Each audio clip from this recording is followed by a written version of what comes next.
Okay. Hi. So, in this session, what we are going to be covering is a very important topic in securing and enjoying your retirement, and that is the topic of asset allocation. So, in this series, we are going to be discussing around 8 templates that can help us towards financial planning. And as in the overview, I had said that these templates are like starting points. You can adapt them to your needs, but I think you'll find them very useful in terms of structuring your thinking. Okay, so I'm just going to share my screen and then we will get started with the asset allocation template, which is probably one of the most important things for people to understand. And a lot of people kind of get this wrong. So let me get started. Let me load the template here. Yeah. So Nalini, can you see my screen? Yes, I Hello? can. Yes. You can. Okay. Okay. So if you see here, here are the 8 templates. And the first one is asset allocation. And it says getting your asset allocation right is very important. Many people lose a lot by being too conservative, while others panic and sell because the asset allocation is too aggressive for them. Your asset allocation will change with market movements and you can rebalance annually, right? So here I'm just going to stop. And Nalini, so when you look at this, what are the questions that come to your mind?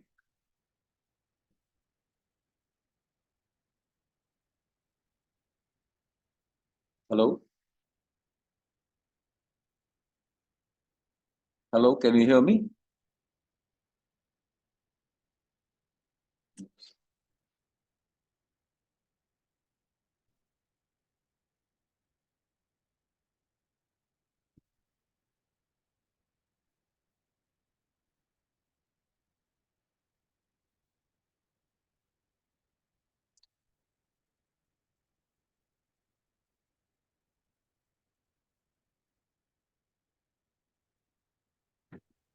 Hello.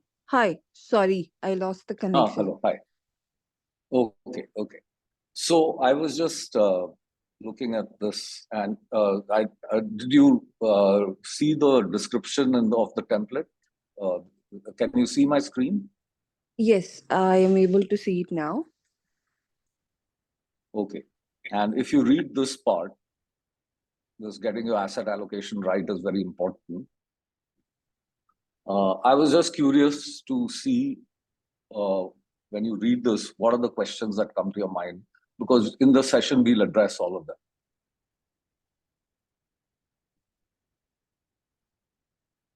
Okay. So, in terms of asset allocation, with whatever little that I've known, it's about what's the percentage that you need to have in equity, debt, and various assets which are moderate risk and high risk. And I think what I hear over here is that in terms of equity is when the panic comes in, and that is when you have buy and sell on a panic mode where the wealth doesn't get created. I think that's exactly what we are trying to answer here in terms of what Yeah, kind of asset allocation we need to have.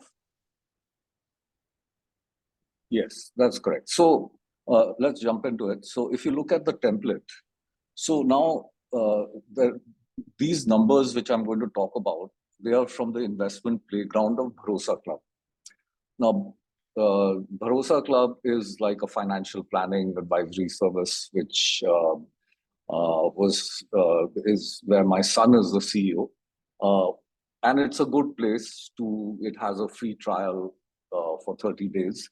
You can sign up and uh, play around with it, and then if it's right, you can sign up for the paid service.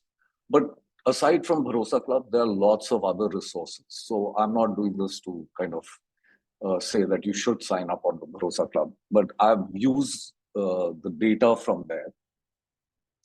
So, what is this table? It's very important to understand this table, which is basically being prepared by uh, taking a person and saying that you have just two mutual funds. One is a mutual fund which invests in safe, or you can call it debt, and another which invests in equity, in index funds. So we'll later on understand that not all debt funds are safe. But let's say we take a debt fund which is called an arbitrage fund, which is pretty safe and gives you steady returns in all market conditions. And that return varies from about 5 to 7%, and it's got good tax thing. So using that as one fund, and the other fund being um, equity index funds. So the term index funds may be new to you, but it's basically like you've heard of the Sensex and you've heard of the Nifty, and then there's the Nifty mid cap index, and then there's a small cap index. So if you take all the top 500 companies in India, which are traded quite frequently, then you can construct an index. So a computer can make a program, and a person can just buy and sell as these companies, their market caps go up and down, right? So this is a fund which tracks the market. So like you may have heard of the S&P 500 in the US.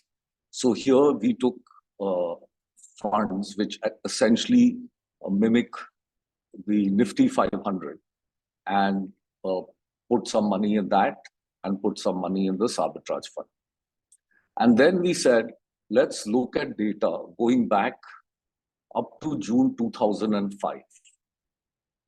Okay, so, and if we hold them for 10 years, what are the kind of returns we get, right? So what I'm saying is that when we talk about this rolling return analysis, what we're talking about is if a person started on, say, 1st June 2005, put money in these two funds, and then redeemed it on 1st June 2015, then what is the return that they would have got, right? So that becomes one data point. Then we go to 2nd June and do the same thing, hold exactly for 10 years, sell it, and see what kind of return we get.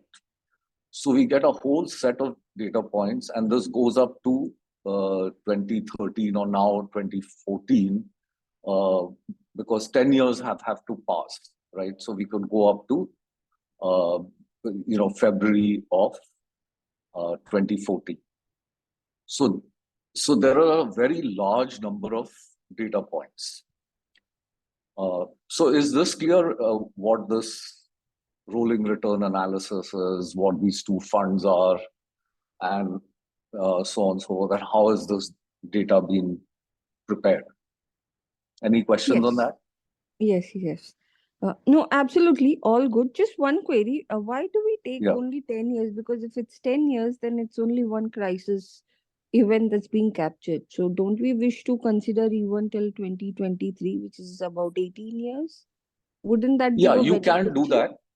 that. You can do that, but here I think what the investment playground does is that it actually does this for 1 year, 3 years, 5 years, 7 years, and 10 years.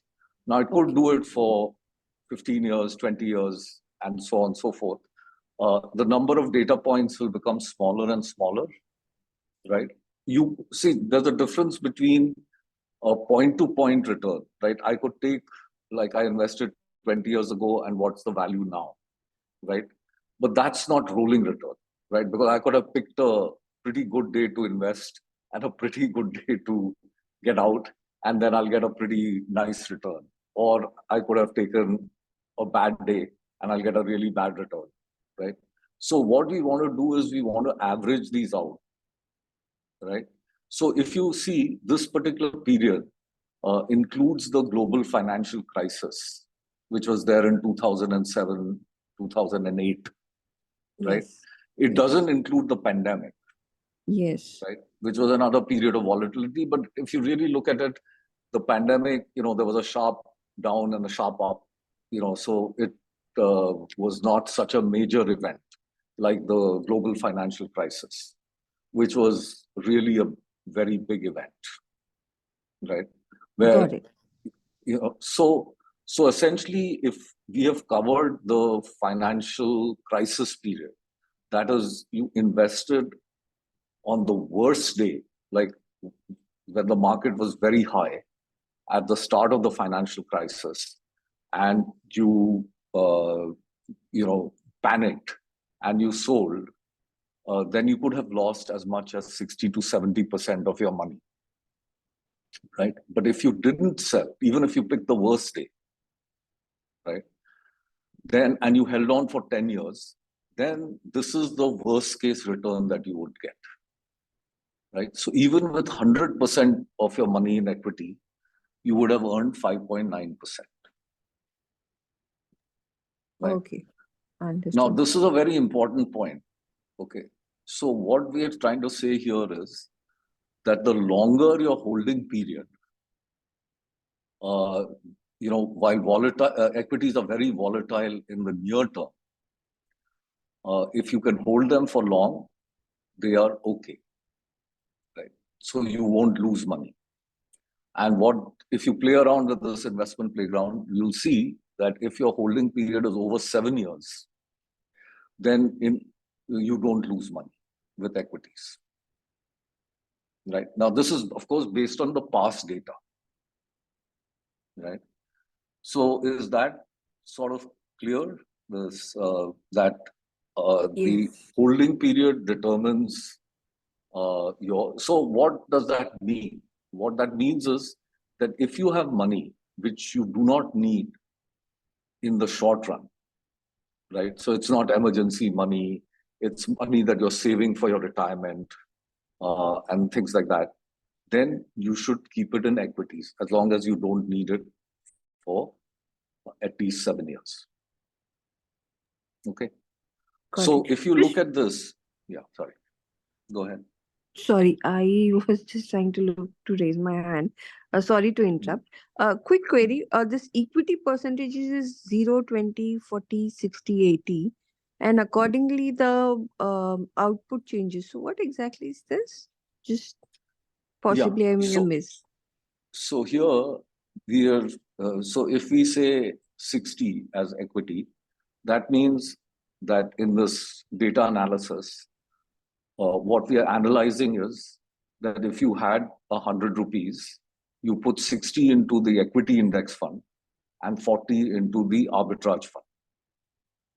Okay. Oh, that's the breakup. Okay, thanks. That would be the breakup. So that is the percentage change.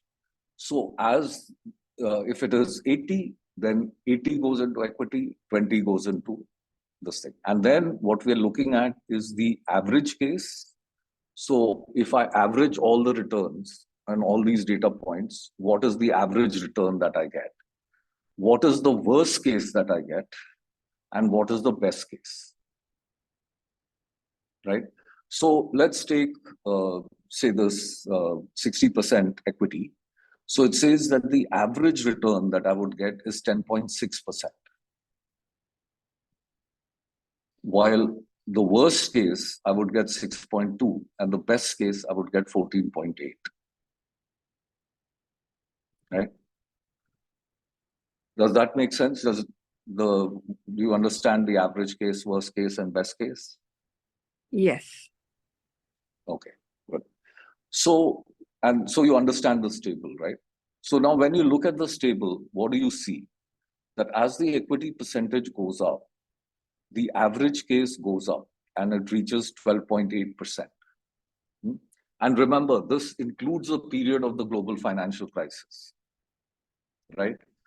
So if you took the last 10 years, which doesn't include the global financial crisis, but includes the pandemic, this number is closer to 16%, right? Okay. Got it. Okay. Okay. And if you can see, so what is the worst case? The worst case is that this particular data point is where someone picked the worst time to invest in the stock market on a 10-year basis and redeemed it exactly after 10 years. Right? In that case, the person would have got 5.9%. If they picked the best day to invest and redeemed it after 10 years, they would have got 19.5%. And on the average, they would get 12.8. Now, it's very difficult to pick the worst, the best, etc., etc. So what really makes sense is the average. But you have to also see that there is a wide variation, okay, between the worst and the best.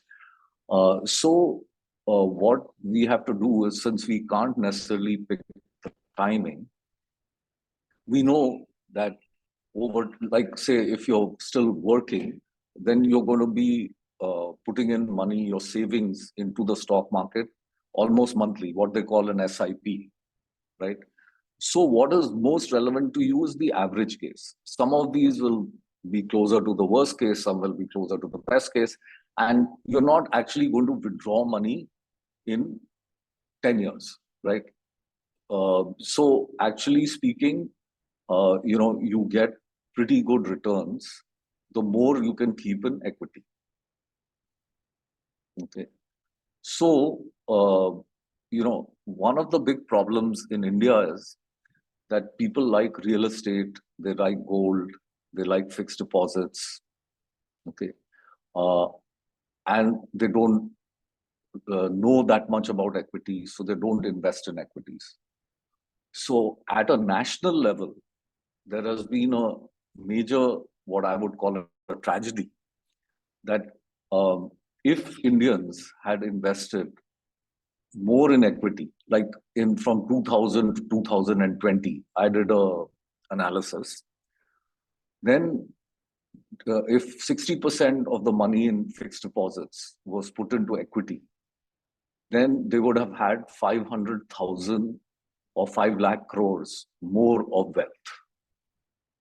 So, to put it another way, by not investing enough in equity, Indians lost opportunity to participate in the growth of the nation and build their wealth. And what I'm hoping is that with this series of information that not only I, but a lot of people are giving, that in the next decade, which is supposed to be a growth decade for India, we won't have a repeat of this tragedy. Does that make sense? Yes, thanks a ton. Helpful. Okay. Yeah, right. So now, if this is true, why not put all your money in equity? Right? Why not 100% in equity? Right? Because equity is giving you the best average case, right?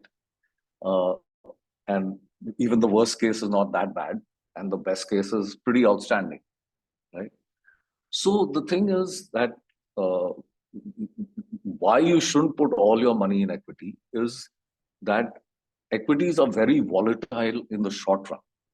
So, like I said, if the global financial crisis type event happens, in a particular month, your savings could dip a lot, right? And if then you need the money, right? Maybe you lose your job, uh, or there's a medical emergency, or whatever reason, right?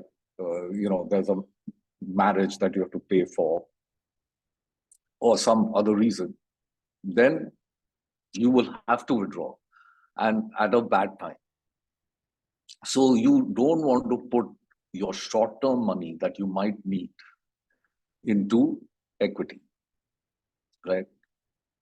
Does that make sense? Hello? Absolutely. Absolutely. Yeah. Yeah. Okay. So now using this, you can try and set the asset allocation structure for each of your household members. And for your convenience, I've suggested a default allocation structure and a way to think about asset allocation. So you want to think about asset allocation in 3 buckets, right? So the first bucket is what I call the safe bucket. Right? Then the second bucket is a bucket which I call the meat bucket. And the third bucket, which is optional, is a beat bucket, right? Where you're trying to beat the market. Okay. So are these terms safe, beat, and beat? Do you understand these? Yes. So these are basically benchmarks to the market. Is that what it is? As in, meet is Yeah. you meet the benchmark return, and beat is you uh basically it's risk based, correct? My understanding is that it's beat is you Yeah. put it in high risk funds. Oh, so that's a very good question. So let me spend a little bit of time explaining this because this is not very obvious. So when we talk about the market, okay, what are we talking about, right? So in my definition of the market, we are talking about basically investing in the Nifty 500 index fund, right? So basically investing in the stock market, right? Meeting the market, right? Now, why are we taking this? So what happens is that if you look at, and why do stocks go up in the long run? So basically, if you look at a fixed deposit, there's inflation, right? So inflation makes the value of your money come down. Right? As so, 100 rupees today is not like 100 rupees 10 years later. We all know that, right? Prices go up, etc. So if you look at fixed deposit returns, they are normally between say 5 to 7%, and then you pay tax on it, right? So if you're in the highest tax bracket, you even if you get a 7% return, you will in a sense get 5% after tax, right? And inflation has been more or less like 6%. So by actually putting money in fixed deposits, you are destroying your wealth, your real wealth. It's not good enough. The return is too low. So do you understand that, Nalini? Yes, I do. Yeah. Absolutely, that's clear. I was just trying to Okay. understand the difference in safe meet and beat returns. Correct. Right. Yeah. So now in the meat, if you look at it, why does the stock market beat, say, fixed deposits? Because it invests. So if you look at uh, the thing with most companies, when there is growth, their sales grow, right? Growth in the economy. And when there's inflation, their sales also grow. So what the stock market tracks is the nominal GDP, right? So there's the real GDP and then there's the nominal GDP, which includes inflation. So if say growth is 6-7% and inflation is 6-7%, then you have 12 to 13% when you add the two together. And also because there are slow growth areas in the economy like agriculture, etc., it is pretty reasonable to assume that the stock market index of India continues to grow at say 6%, 7% real growth or even faster, then the stock market will grow, or the market will grow at around 15% per annum over the next 10 years, right? Which has already happened in the previous 10 years. So you can ask yourself, are the next 10 years going to be better than the last 10 years? Are they going to be the same? Or are they going to be worse? Right? So depending on that, you can say how much of my assets should I put in the meat category, right? Is that clear? Uh, Got it. Yes, that's clear. Thanks. Okay, Helps. right. So, and then you have the safe category, right? Because you might need money. Apart from needing money, there is another very good reason to put some money in safe, because when the market falls, that is a great opportunity to buy some more stock or equity. And when the market rises, you may want to sell some stock and put it in safe, right? So this is a technique which is called rebalancing, and you want to rebalance maybe once a year. right? So if you decide that my asset allocation is going to be 20% safe, 64% meat, and 16% beat, and we'll come to what beat is, then you would try and move your assets as they stand currently towards your desired asset allocation. And once you reach that, you will use rebalancing to more or less stay at that desired asset allocation. And as you move through life, you may want to change your asset allocation, right? Because the older you get, the less number of years you have left to live. And you may want to be a little more conservative, or you may want to be aggressive, depending on your goals. But when you're younger, you do need to grow your capital, and therefore you need to have a decent allocation to equity, right? But not all in equity. Like there are lots of people who have 100% in equity, right? Which, if you are, like, say, for your children, like here you see in this a default asset allocation is suggested. So the daughter has 0% in safe, 100% in meat, and maybe 0% in beat, right? Because the daughter is not going to take care of others. The parents are going to take care of the daughter. So they don't need to have anything in safe. And if you're very aggressive, then they might have something in beat, right? Or at least 100% in meat. Okay. So now let's talk briefly about beat and what is an asset. And then we will come and see how we can kind of set our desired asset allocation.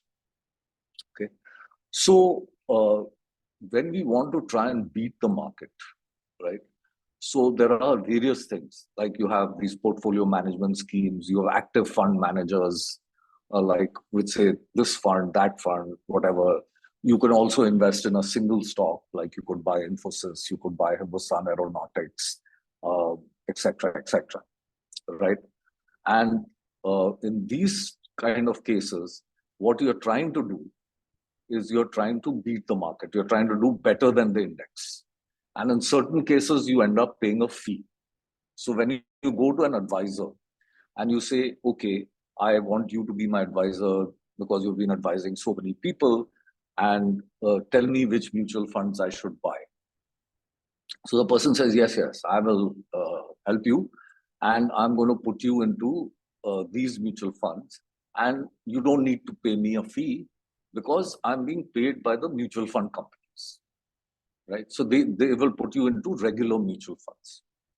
So you will be paying a fair amount of fees, which range from about 0.8 to 1.5% or so, which doesn't sound like a lot. But if you take it and you have, as your portfolio grows, it can become very, very significant, right? So if you end up with a 1 crore portfolio, for instance, and you're paying 1.5%, then you're paying 1.5 lakhs every year. And if you do that for 20 years or so, again, because of compounding and all, it can add up to a very, very large amount, right?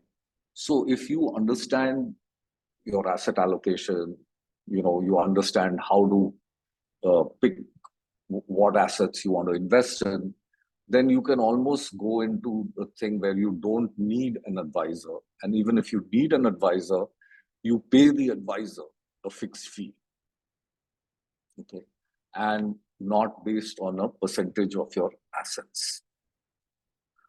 Now, if you invest in a fund where there is a fee, so there are two types of fees. One is the fee you pay your advisor, and the other is the fee that you pay your fund manager.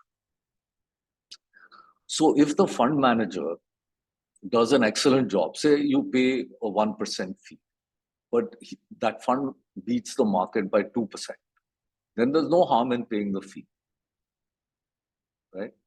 So what you need to see is that how can I invest in stuff So it's very difficult. Like say, if you take a particular stock, that stock could go up, could go down.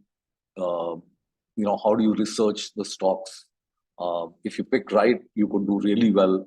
If you pick wrong, you could be in trouble, right? So the thing is that if you say, okay, I'm going to make a bet, right? Then whatever bets you make go into the beat category. Okay? So I'll just stop here for a little bit and check with you. Do you understand now the difference between safe, meet, and beat?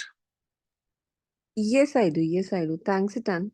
So that's Okay. that's helpful. While I understand your beat category, but honestly, basis my experience, even the Hmm. fund managers or the portfolio managers do not really suggest funds that actually beat the market. So they are either in line or probably a little lower as well. Yeah, that's a great point that you've raised, which is why, see, as the index funds, the construction of the index becomes better as the market matures. It becomes very hard for active fund managers to actually beat the index. Okay. But some do, right? So, Yes, some do. That's true. yeah. So, and especially in the small cap and mid cap category, there some are fairly good at picking stocks. In the large cap category, they're not, right? Yeah, So, got it. and there are lots and lots of funds. So, again, I'm talking of Bharosa, but because I understand it well, but there's a tool there called Explore Funds, right? So you can Yes. explore funds and see which funds you might want to try and invest in the beat category if you want to. But the problem with that is that some fund which has done pretty well in the past may suddenly start doing badly, right? Hmm. And because there's a human involved, so the human is making some judgments that that star fund manager may leave the fund and start his own fund or do something else. Um, his style may not work anymore. So the problem with consistent performance of active funds is a bit of a problem, right? But so if you look at, say, in the past, small caps and mid caps have done better than the large caps. So when I do the meet the market, the allocation to the large caps is about 75%, because that's what the market is. And mid caps is 20%, and small caps is 5%, right? Now you could stick with that, or you could say, hey, I think in the next 10 years, small caps are going to continue to do better. So I want to make a small bet on small caps. And then I want to make a small bet on mid caps. Or I want to make right in the past year or so, public sector stocks, um, railway stocks, energy stocks, uh, primarily in the public sector, have had an outstanding year. Defense stocks, right? Like so. So the thing is that will this continue or will it not continue? Is a question mark, right? So so that is why we are saying that you're trying to take a bet. Now you may decide that, hey, this bet and all is too complicated for me. I just want to stay in meat, right? Safe and meat. I want 0% in bet. Okay. Or you might want to take a bet. So that's an individual decision.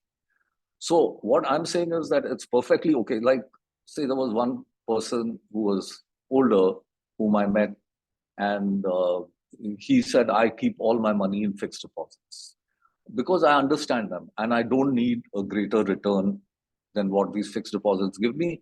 So I don't want any headache. I just want to play my golf and I want to enjoy my, he was over 80, whatever time I have left. And I want to keep it really simple. Now, there's nothing wrong with that because your financial plan and enjoying your retirement and feeling secure, it has to be customized to what you need. But what I'm saying is that for most people, uh, you know, uh, just doing something as simple as fixed deposits ends up with a great loss of performance. But if you do just safe and meet and 0% beat, you may not lose performance. You may actually do okay, right? But most of us, we like to have a view. We like to gamble a little bit. It's a human instinct. So we may want to allocate something to beat. Like I do that personally. I like to try and allocate some of my assets to beat. So any questions on what I just said? All good, Sanjay. All good. Thank you so much. Okay. Okay. So is this helping you understand a little bit more about asset allocation and the safe beat, and why equities, you must have a reasonable chunk of your assets in equity? Yes, very much, because honestly, these thoughts, it's like people know the information, but they are not too sure as to what's the allocation, what's the average contribution that one fund and that we need to have. And the way you've chatted it out bases your experience, so good to go. So there's some baseline to start with as to Okay. So now reasonable let's just guesses. talk about what are assets, because here I also find that people get quite confused, right? So let's take an asset like gold, right? Now, where would you put gold? Suppose you hold gold, right? Like you could hold it in a demat form, or you could hold it physically. You may have a lot of gold jewelry. Uh, uh, you may, and things like that, right? So if you take an asset like gold, is it safe? Is it meet? Is it beat? Because it's definitely an asset, right? So you, in your asset allocation, if you have significant amount of gold or real estate for that matter, then you have to include it. But where would you put it? Would you put it in safe? Would you put it in meat? Or would you put it in beat? Personally, considering Indian emotions attached to it, I think for me it would be safe. Hmm. Safe is a bet that I would consider gold in, irrespective of what the returns that it would give. But I'm assuming over a span of long term, which is 10, 15 years, the returns are reasonably well. Okay. So here's the interesting thing, right? So the myth, this is a myth that gold is safe, okay? Because it's quite volatile. So if you look at Yeah. prices, they move up and down pretty much like equity, okay? So actually, the gold is in the beat category. So if you are trying Oh. to, Hmm. yeah, so it's actually you're trying to beat the market with gold. And remember, it could be good for a short period, right? Like suppose you had gold, suppose you predicted the global financial crisis and you moved a fair amount of assets out of equity and you bought gold, right, with it. You would have done very well, right? Because of that gold. Because then, and in that period, it would have beaten the market, your gold holdings. Because the market plummeted, gold went up, right? So if you hold gold, then it is definitely in the beat category. Because you're saying, look, I expect the market to go down or whatever if I'm increasing my holding in gold, and therefore I will try and uh, put it in the beat category. And what we'll see is that in the, like, if you use this kind of asset allocation with safe, beat, and your safe is good enough so that you don't need to touch your meat and beat except for rebalancing, then you don't need the protection that gold gives you when markets go down, right? So actually speaking, if you really look at it and from a data thing and you remove the emotion out of it, okay, gold is not a good asset to hold. right? That may be surprising to you, right? But uh, it's something to think about. And not everything about finance is purely numbers. So there's a lot of emotion involved. But uh, at least on numbers, if you strip the emotion aside, gold is not a very good asset to hold.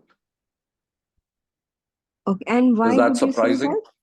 Yeah, yeah. So you said it would fall in the category of beat, but Yeah. still See, it is because not a if you good look at the asset. So, long-term returns of gold, like uh-huh. if we did this analysis with gold prices, right, Mhm. you would see that the long-term returns of gold are pretty low and the volatility in gold is pretty high, right? Yes. Got it. So it's not a good asset. And then there's the hassle. Right now, of course, you have demat gold, you can buy sovereign gold bonds and other, but otherwise storing gold, you need a locker. And then when you want to sell gold, it's not that easy, right? You can take gold loans and things like that, but it's complicated, right? While if you want to sell a stock, in 2 days, you'll have your money, right? Or you want to sell a mutual fund. And it's pretty clean, right? It's all lying in demat accounts and stuff like that, right? So I know that I'm not going to be able to convince someone who really loves gold and likes the feel and the tangible thing of gold, but it's not a great asset to hold. Understood. Okay, and so this is really a problem that a lot of Indians, they love gold and they feel that gold is safe, but that is wrong. Then let's come to another asset. Like, so we talked about fixed up deposits already. We know that fixed deposits are bad. Real estate, gold is not all that great. So what about real estate? I Okay. think in real estate, So you've all uh, heard. yeah, sorry. Please go ahead. Go ahead. Yeah. No, No, so I was just saying that in real. Yeah, let me just give a brief example and then I'll. So, in real estate, like you live in Gurgaon, right? So you, so the people who had farmland in Gurgaon, now that farmland has become really valuable and they've made a ton of wealth because now you have all these residential skyscrapers using that land. And if you were one of the original owners, you got managed to sell your land at a very high price compared to the price that you bought it at, you did fantastic, right? We've also heard stories of, I bought this plot of, or I bought this house 30 years ago, and and I paid only this much, and now I sold it for so much, right? So people believe that real estate could be a very good investment. Now, what is your view?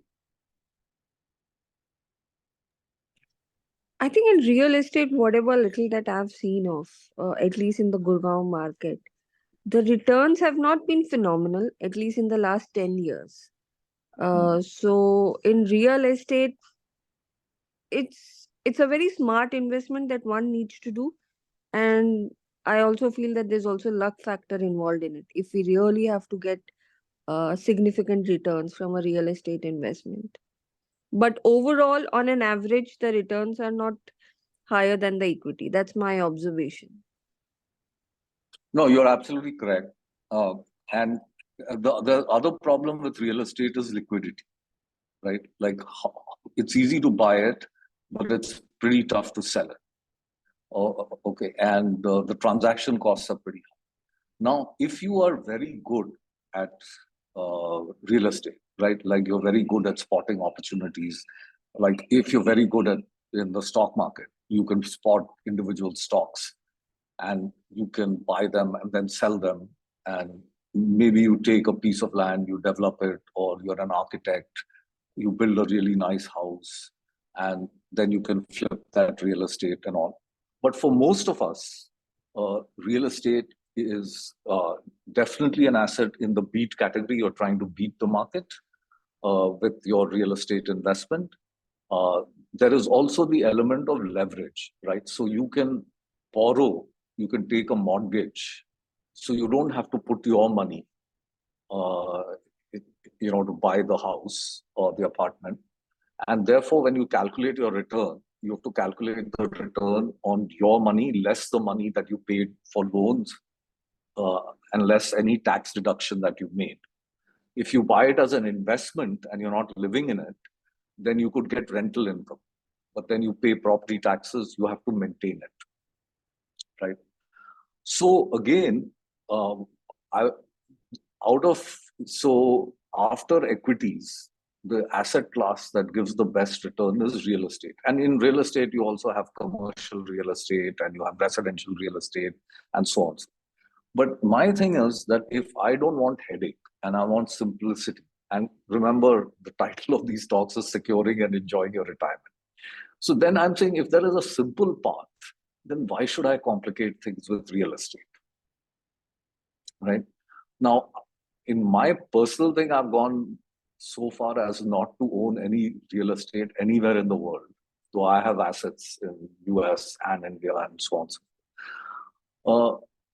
Primarily because my wife and me, we are quite happy with renting, and we are okay with taking a 3-year lease and then either renewing it or moving somewhere else in there.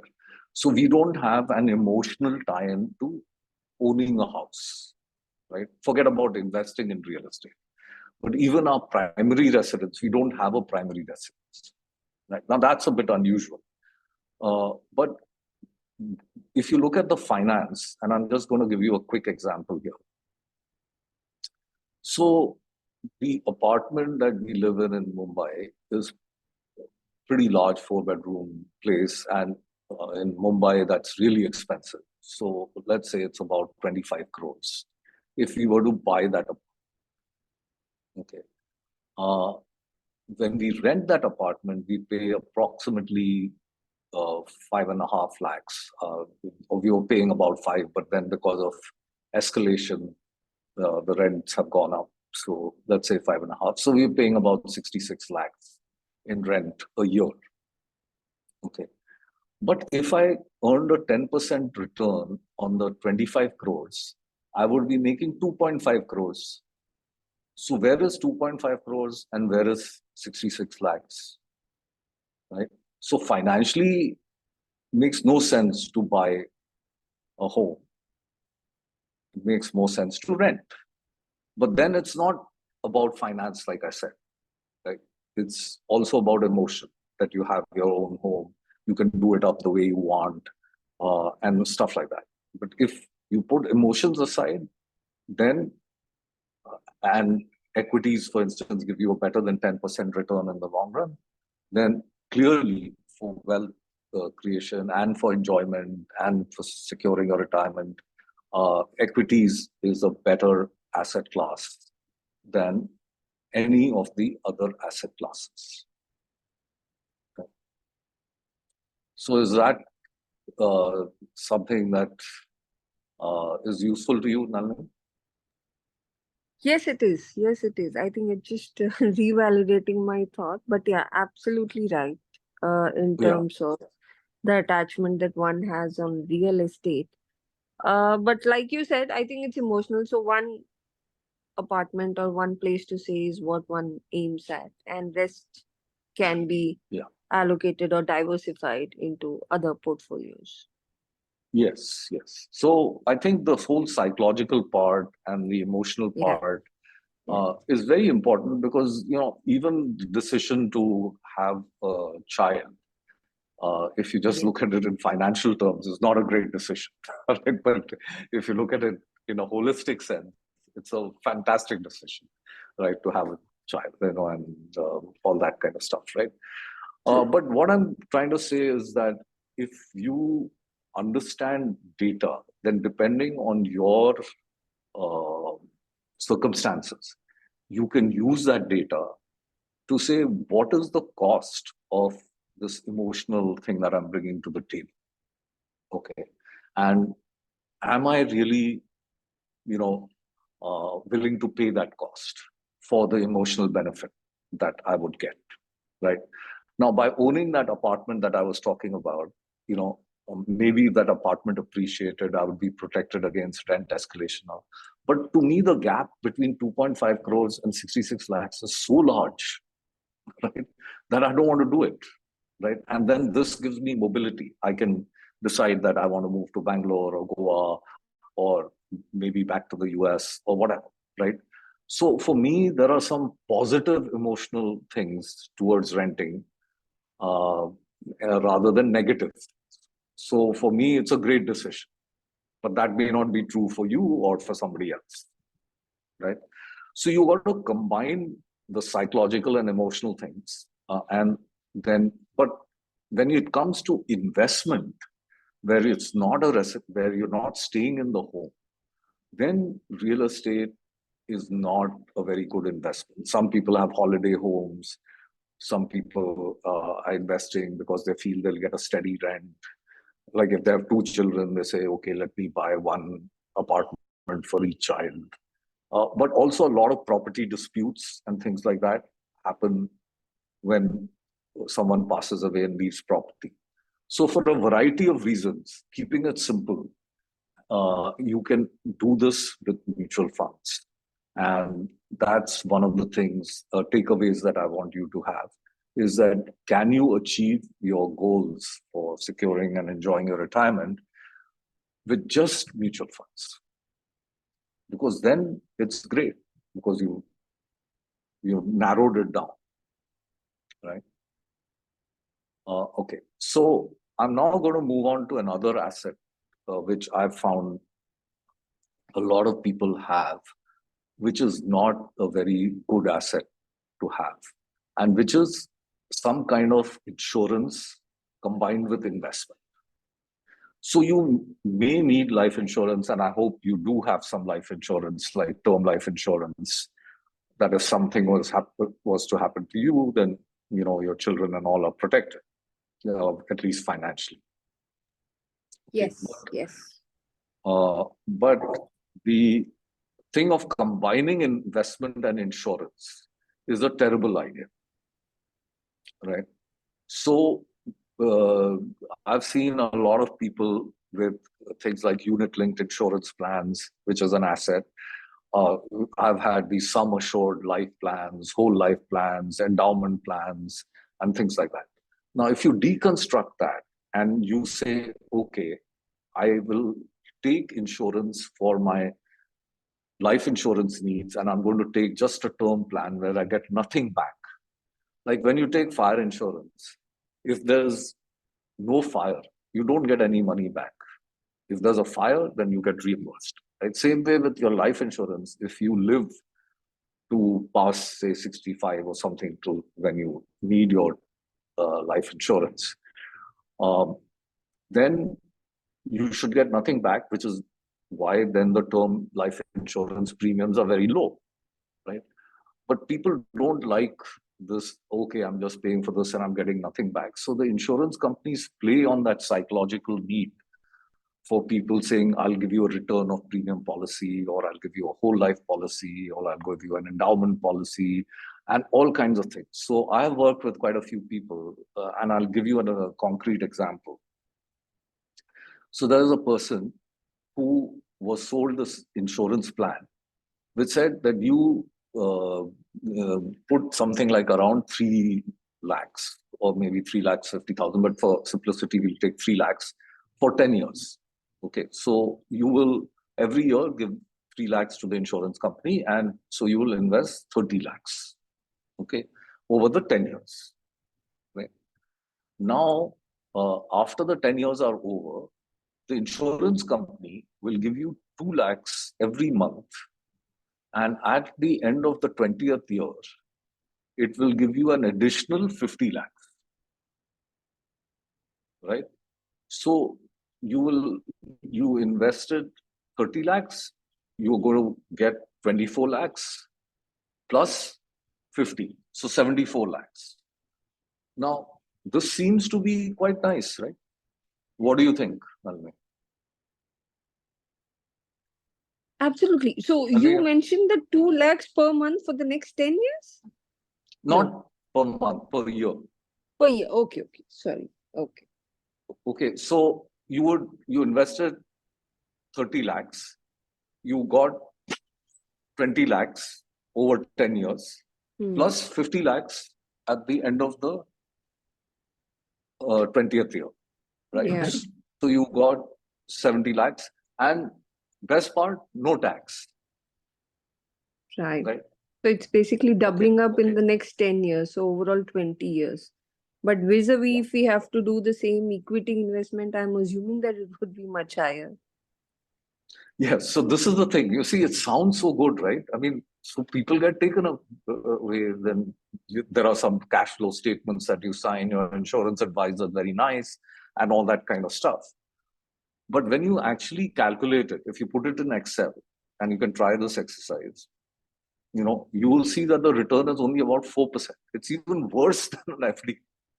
Right? Yeah, true. Okay. So this, and why is this? Because see, the insurance company, because they have to hire these agents, and the agents have to make money. They pay them like maybe a 15% commission. It used to be as high as 35% of the first premium. And then they pay like declining amounts later on. And then they have administration charges and things like that. So you're paying a lot of expenses, and the money is not working for you, right? Now, of course, it's guaranteed. The insurance company is guaranteeing you it. There are some tax advantages and all that kind of stuff. But again, combining insurance with investment is a terrible idea. So if you have certain of those kind of assets, then you could check whether you can surrender them. In quite a few cases, the surrender value is pretty bad. In other cases, you could make it paid up, so you don't pay any more premiums, and that reduces your benefits a little bit, but you don't have more money being invested in it, right? So these are some traps that you need to avoid. Same way, you have a lot of wealth managers, PMSs, and some of these are good, but most of them are terrible, right? So if you look at these complex products, uh, most of them turn out to be very bad. So if you just stick with simple stuff, okay, you'll do just fine. Okay. So do you have any of these insurance-linked investment products? Thankfully not. So I've kept it very Okay, simple. great. It's just a Great. term insurance and a Okay. health insurance. Yes, that's wonderful. And in health insurance, if you don't, you may want to have a super top-up health insurance as well, which is pretty cheap, and protects you against some catastrophe type stuff. Uh, Right. yes, I've heard that. So I'll consider that for sure. Yeah. So and now there are lots of people like Policy Bazaar, Ditto, etc., who give you good advice, and Yes. you can listen to them. You don't need to act on it, but at least you're knowledgeable, right? And then you can see if it makes sense for you, right? Now Noted. let's come to another asset which a lot of people have and love, which is public provident fund. So do you have any money in public provident fund? PPF? Yes, I do. Yes. Okay.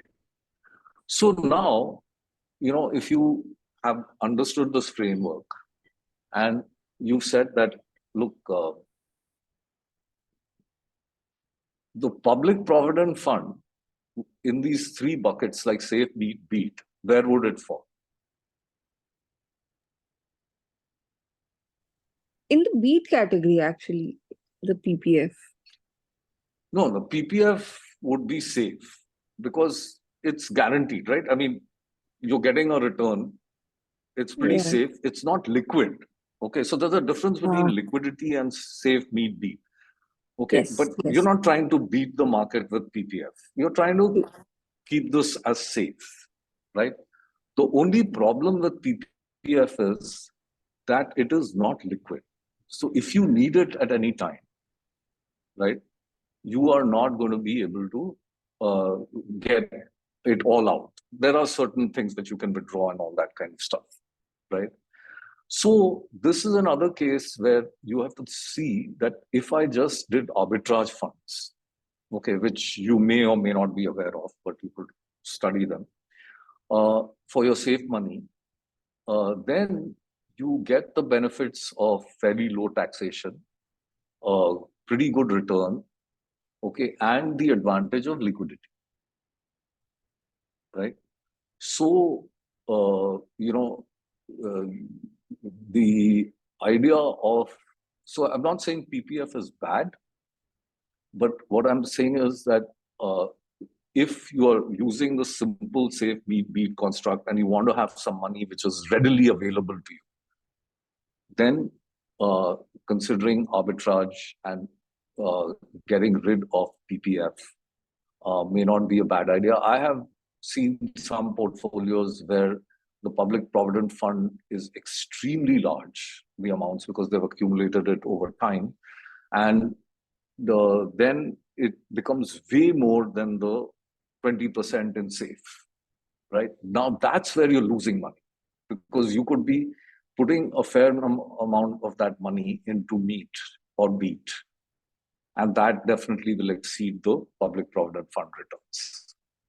And the same thing with employee provident funds, EPFO. If you've worked, you have some EPFO money lying here and there. So it's much better to withdraw all that and clean it up and make it really simple. Okay.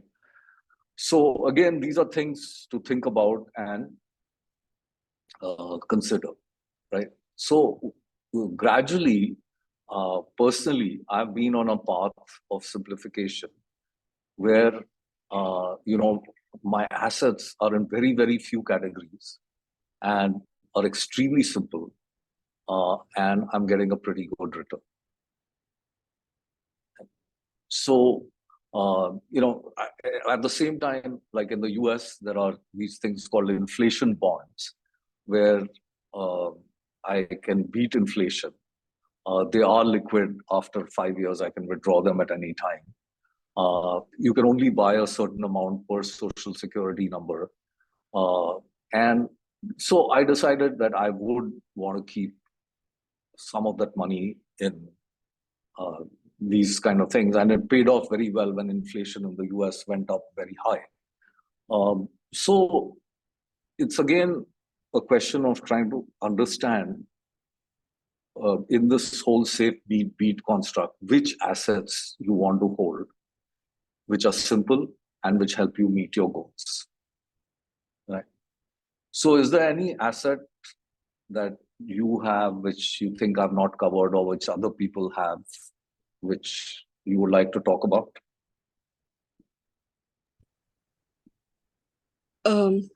Honestly, I think we've covered most of the assets which significantly are,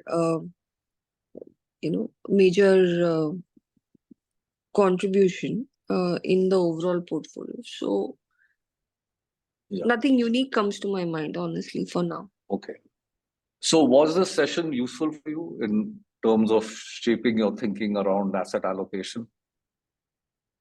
Yes, it was. Thanks a ton, Sanjay. So Okay. it did help, and I think you cleared quite a few myths about gold, real estate, and it's good to know. So good to have information, and possibly we'll use it in our decision making as well. Yeah. Now I just want to show you, and I'm just going to do this on the fly, as to how much difference a small percentage makes in your overall wealth. So let's say we start with a 10 lakh portfolio, right?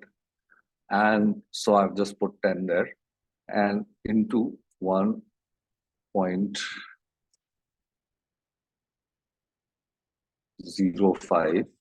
So that's a 5% interest rate for 40 years, right? So I've raised it to 40. So this becomes 70 lakhs, right? Now, if I take the same 10 lakhs and I put 15%, so 1.15, raised to 40. Look at the difference. It becomes 26 crores, right? So this is why thinking about asset allocation and getting it right is so important. Is Yeah. this a shocking number to you? Yes, it does. Because I think the cumulative factor kicks in Yeah. possibly about 6 to 7 years with whatever little that I've read about. So on Yeah. the longer term, 7, 8 years, then the cumulative effect multiplies. Yeah. So now, so I often talk about an example called the lucky baby. So if there was a baby uh, and someone put 5,000 rupees a month into this baby's account, into an index fund, which ended up earning like 15% over the baby's lifetime. So later on, okay, the baby grew up, they put 5,000 rupees themselves, whatever it is, but they invested 5,000 rupees a month. So that is 60,000 rupees a year, okay, into index funds. And the index funds gave them 15% return. So that's the example that we're talking about. So over 60 years, they would invest 36 lakhs, correct? Because 60,000 for 60 years, correct? Correct. 36 lakhs, yes. Okay. So, yeah. So what do you think this 36 lakhs becomes to, grows to when this baby withdraws it at the age of 60? 36 lakhs should be about 100 crores, 120 crores. It's Just actually around 300 crores. Oh, okay. Okay. Right. So it is massive, right? One other example uh, is that in 1995, there was a fund called the Reliance Growth Fund. Now it's called the Nippon Growth Fund. And it's been a good fund. It's not been a spectacular fund. Initially, it was spectacular. Then it's been like middle of the pack kind of thing, doing well, but not necessarily great. And it's definitely in the beat category, right? And I'm not saying that you go and buy this fund because there are plenty of other funds and things you have to kind of look at. But so this started in 1995, okay, when it did a NFO, a new fund offering, and the units were priced at 10 rupees. Okay. Now, if I go in here and look at, so Nippon, and I say growth fund, direct growth. What happened here?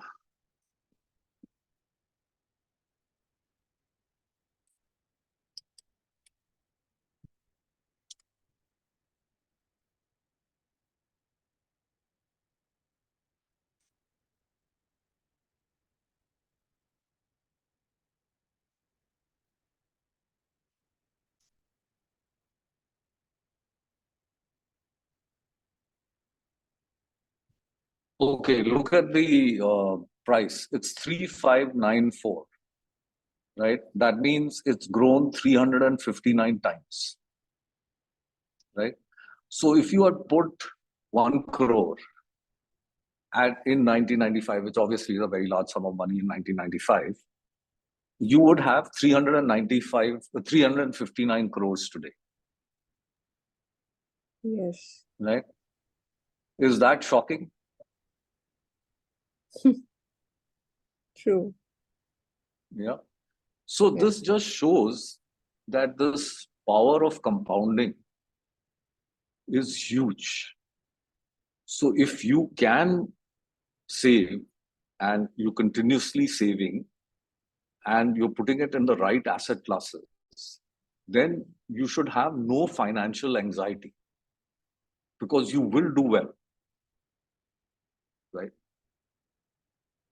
Now, if you look from 1995, you know, there have been so many things which have happened in India, good, bad, and so on and so forth, right? If you go into another stock market like USA, which has been there and growing for a very long time, then you see that in the US context, like getting around a 10% return is okay. And in the US, inflation is not that high. So actually, a 10% return is like a 15% return in Indian rupees. So, what I want you to take away from the session, and everyone else who's seeing this or will see the recorded version, is that uh, securing your retirement and actually enjoying your retirement is not that difficult.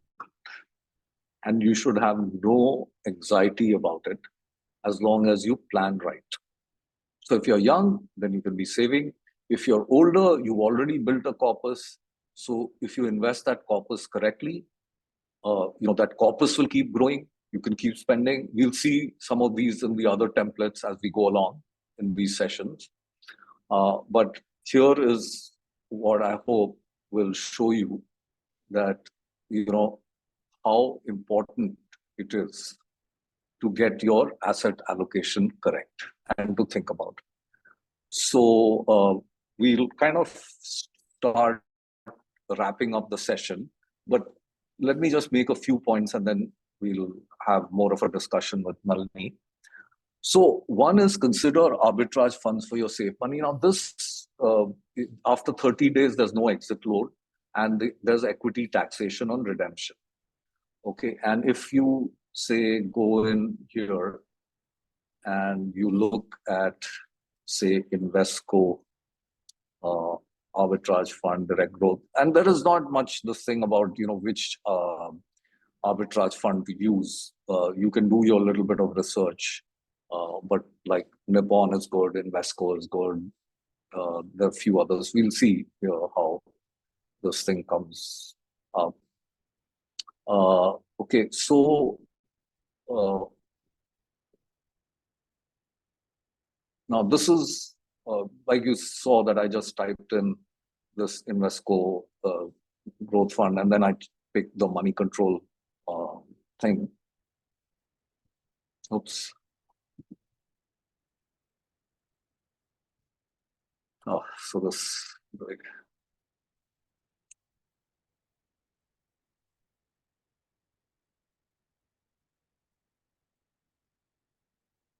Oh, this thing is.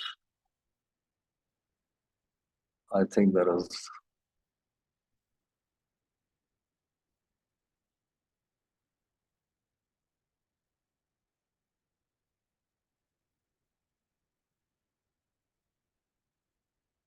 No, okay. I'm having a problem loading this, but anyway, you can like see uh, that if you do your research by just typing it into Google, you will be able to see what kind of returns you've got in various time periods.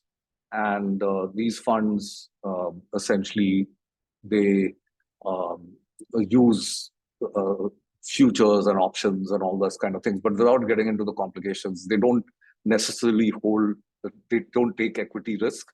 They take the difference between the spot and the future price.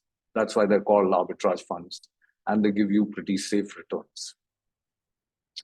Okay, so you could consider those, and then to meet the market, you invest 75% in a Nifty 100 fund, 20% in Nifty 150 mid cap index fund, and 5% in Nifty small cap 250 fund.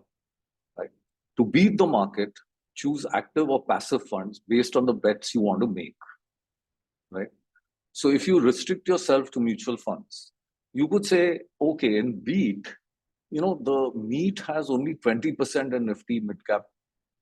Okay, I'm going to put 10% more in this Nifty mid cap. So, I'll have an exposure of 30% to Nifty mid cap index fund. So you're staying with passive funds, which are very low cost. Or you could go into a fund, like I'm just naming one, which seems to be doing well at the moment, but it's called like the Quant Mid Cap Fund. So you could say, hey, I'm going to try and beat with in the mid cap category. That's a bet that I'm going to take, and I'm going to go into an active fund, right? So for each of these cases of safe, beat, using mutual funds, I've tried to show you how you can structure your portfolio. And then this whole business about how do you migrate your existing portfolio to a simple portfolio is quite a task. But if you do it systematically and you get convinced, you can do it. And then all you need to do is that whenever you get fresh money, you put it according to that asset allocation that you've decided, and you rebalance. And if your life circumstances change and you need to change your desired asset allocation, then you can do that, right? So it's not very, very complicated. And most people who advise you, or books that you read, or whatever, they, in my opinion, they don't stress enough on this aspect, saying that what should your asset allocation be. They all talk about your risk profile and this and that, all that. But at the end of it, the output which matters is setting your desired asset allocation, right? And it need not be this 20-64-16. This is just an example, right? It can depend. And then, as you can see, even in the example, depending on who the person is, their asset allocation could be different. Okay. Okay, so I'm pretty much done with the session, but we can do a few minutes where I kind of answer any questions that you may have, Nalini. Yes, a quick query. Yeah. Like they all say, the past performance is never an indicator to a good future performance, especially in mutual funds. So, Yes. how do we roll up and decide which mutual funds? While I understand, I'm a member of Bharosa Club as well. So, I Mhm. did go through the explore option. I did get a view and sense in terms of which are the top ones. So, how do we decide on that? So, I just thought maybe I'll take your, you could just help me understand how to go about the decision making, Yeah. considering the past is not a indicator of the future performance. Okay. I think, because my internet connection here is not very good, otherwise I could actually show you the stuff on Bharosa itself, like the invest playground and all that. But maybe towards the last session, we'll talk a little bit about the tools which are available in Bharosa Club. But to answer your question more generally, um, the thing is that so first you got to, so this thing is, this past performance is no guarantee of the future. Absolutely true. But the thing is that if you, let me take an example from another thing which people may be quite familiar with. Say education, right? Let's say there is a child who is getting, not performing well in 7th standard, 8th standard, 9th standard, and now is appearing for the 10th standard boards. What are the chances that this person will do very well in the 10th standard board? Right? Fairly low, correct? Based on the past performance.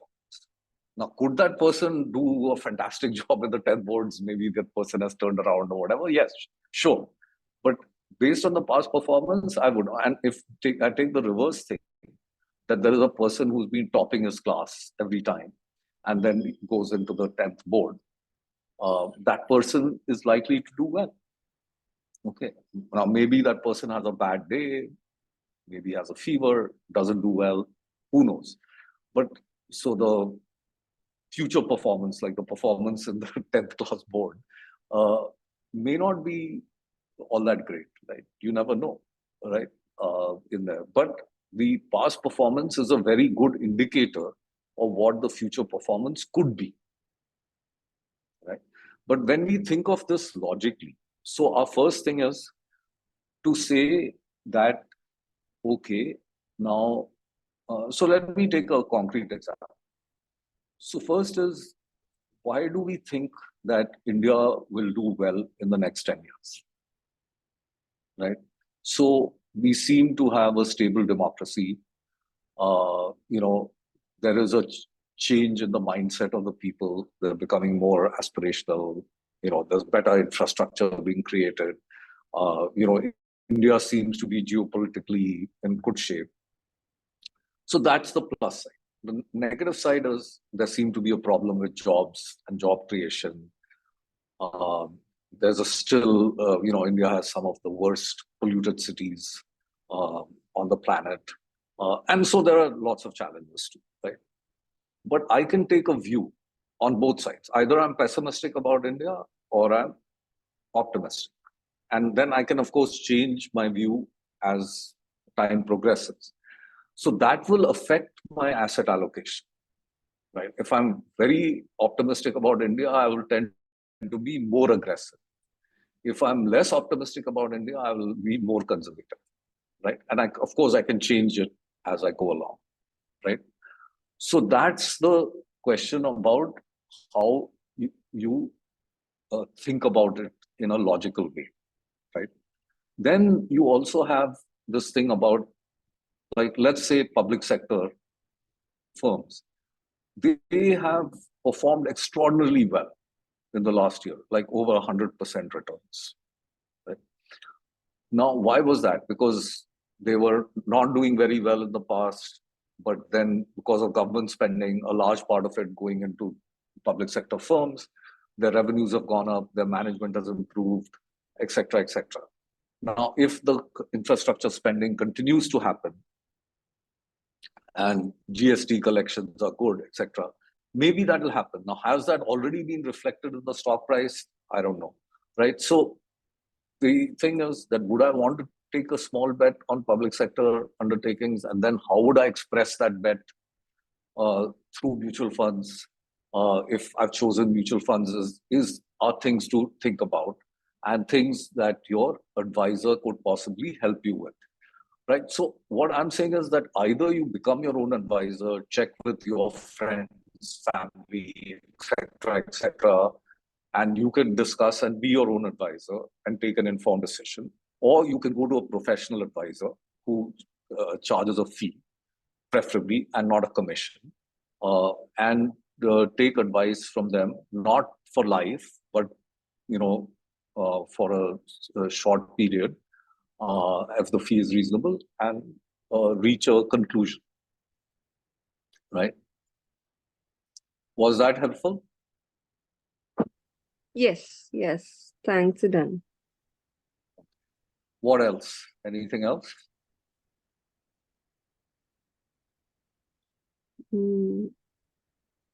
Nothing that comes to my mind, honestly, for now. Okay, great. So we are also, I think, just about out of time.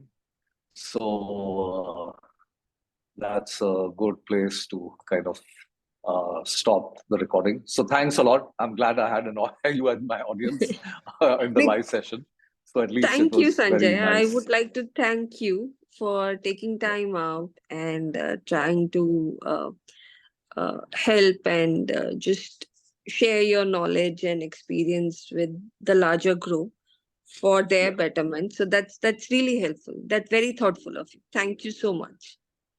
Okay, thank you, and have a good rest of your weekend. Bye.